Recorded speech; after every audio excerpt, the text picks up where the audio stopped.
কি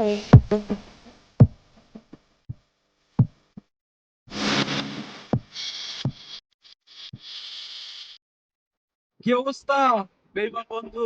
কেমন আছো? আশা করি ভালোই আছো। আমি কিন্তু তোমাদের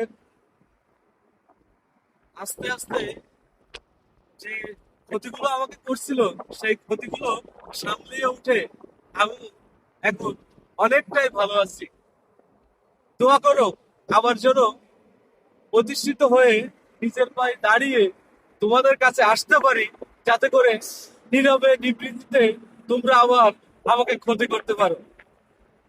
ভালো থেকো। আমি আসবো, আবার তোমাদের সাথে দেখা হবে। ভালো থাকো সকল বেইমান বন্ধুগুলো, যাদের ভালোবাসা পাওয়ার জন্য অনেকটাই আজ আমি ক্ষতি করেছি।